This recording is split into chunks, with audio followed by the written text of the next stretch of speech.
Well, mention's been made in this proceeding before about my career as an ophthalmologist, and you know, I spent most of my life as a pathologist. And I want to go back to my years in training in pathology. I trained in an inner-city hospital in Philadelphia. Now, all first-year graduates, all PGY1s, are trained in basic life support. And often, I would find myself close to the scene of a code, a cardiac arrest, and whenever I went into the room, I'd be greeted with skepticism by the nurses who would say, "Wait, you're a pathology resident. Isn't this a conflict of interest for you?"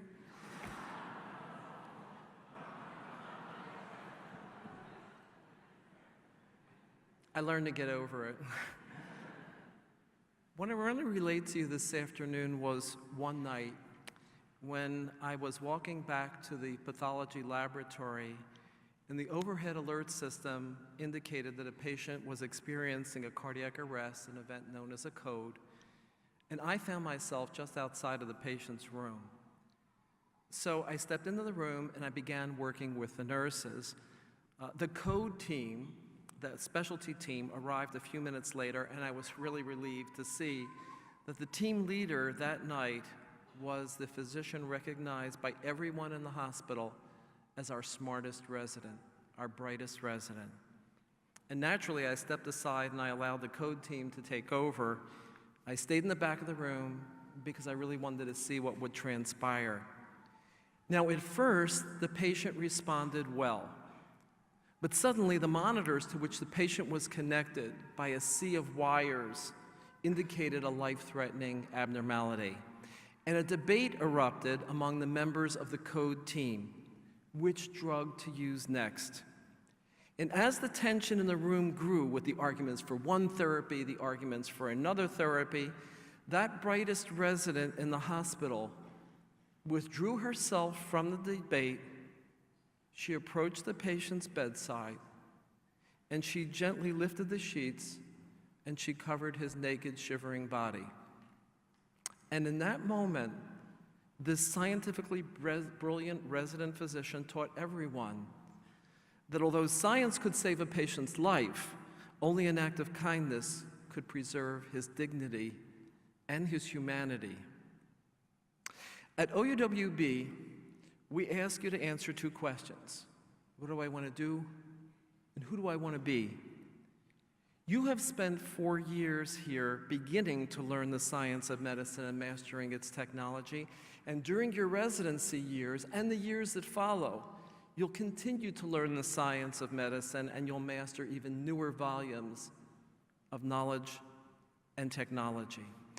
As for the second question, who do I want to be? You, the members of the class of 2016, spent 4 years beginning to prepare yourselves to become physicians who understand that there must be, as Mary Fisher taught us last year at Commencement, healing beyond science. As members of only the second class to graduate from OUWB, you, the members of the class of 2016, contributed significantly toward building our culture, our distinctive medical school community. You recited the Oath of Geneva fewer than 4 years ago on a very sunny August day at your white coat ceremony, and you pledged then that my colleagues will be my sisters and brothers. We have watched you support each other and to care for each other. Representatives from each of the classes that follow you at OUWB are here today to support you and to celebrate your accomplishments. Over the past 4 years, you as a class have thoughtfully reformulated that oath that you took, the Oath of Geneva, into an affirmation that you will recite shortly. And you changed the words. You changed the words from "my colleagues will be my sisters and brothers" into the following: I will support my colleagues, but I will also hold them accountable to the ideals of the medical profession.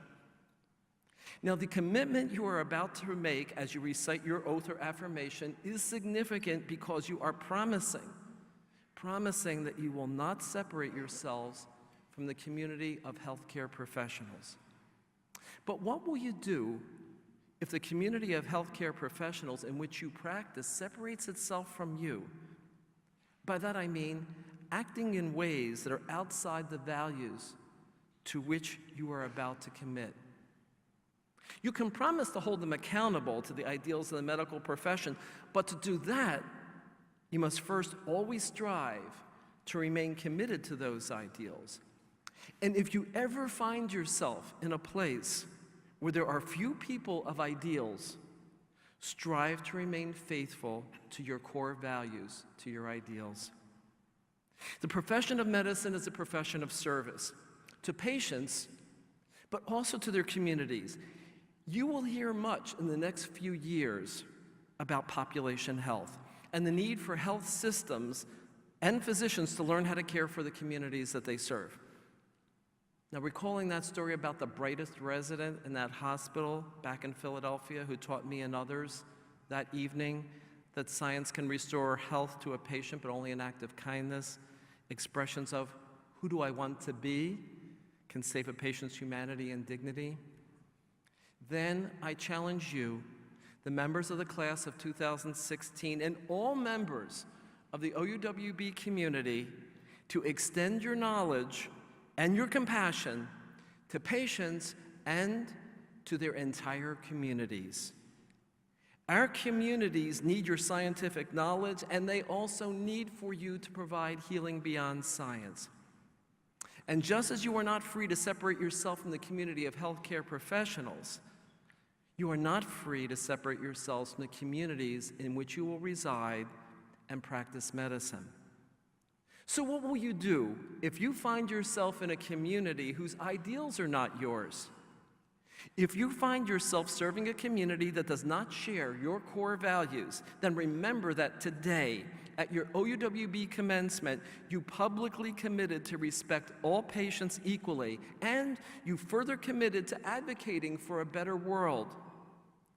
Please, strive always to remain true to your values and engage with your communities. Become engaged just like your commencement speaker, the Honorable Dr. Deidre Waterman.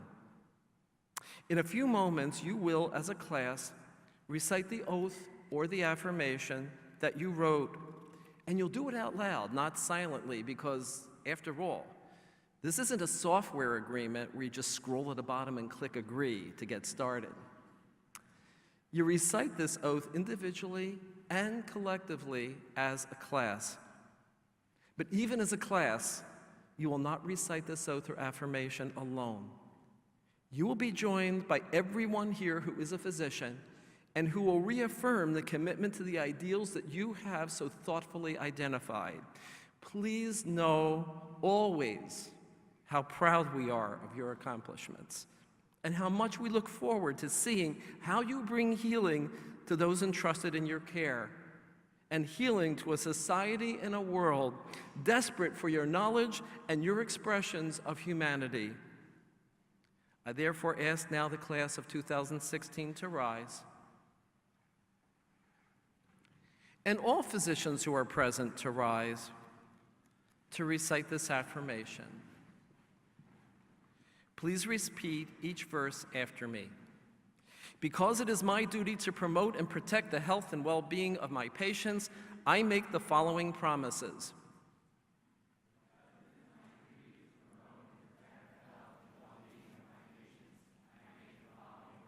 I will do no harm and maintain the utmost respect for life. I will respect my patients' autonomy.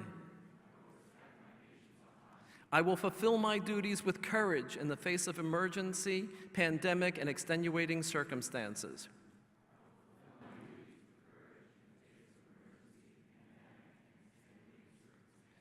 I will respect all patients equally, not permitting considerations of age, disease or disability, creed, ethnic origin, sex, gender identity, nationality, political affiliation, race, social standing, or any other factor to intervene between my duty and my patient.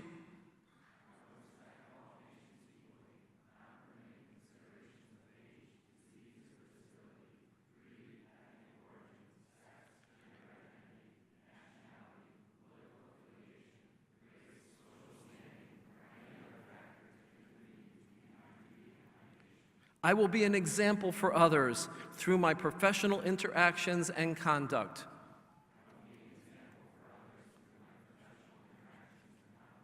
I will make judicious use of medical resources, but will remember always that my primary duty is to the best possible care of my patients.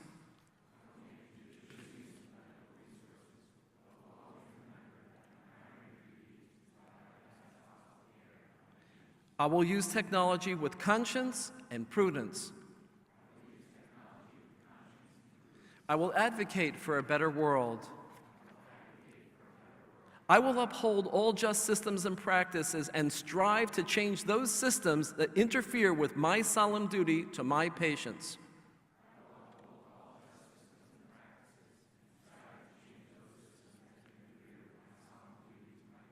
I will care for myself so that I am best able to care for my patients. I will frankly assess my own limitations and will consult or defer to others when I am not able to provide the best care to my patient.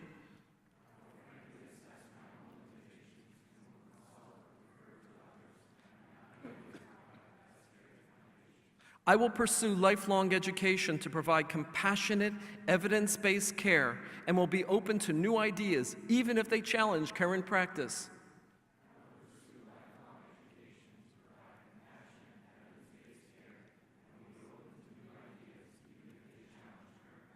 I will strive to maintain, improve, and pass on the knowledge, honor, and noble traditions of the medical profession.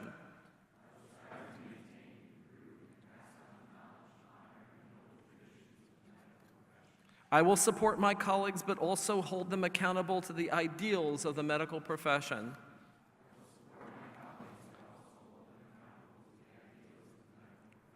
I will continue to honor those who gave me a foundation of knowledge, and I will work to enrich the medical community and its traditions.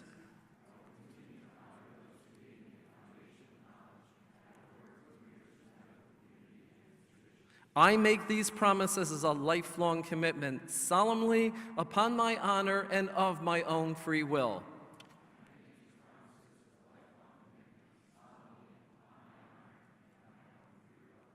I ask the class of 2016 to remain standing while others are seated.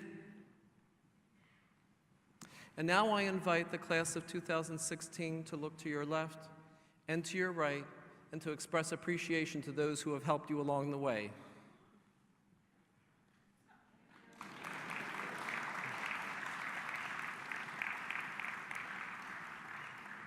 And now, graduates, I ask you to turn towards the rear of the auditorium where the fellow members of your student body, so that they may be the first to congratulate you.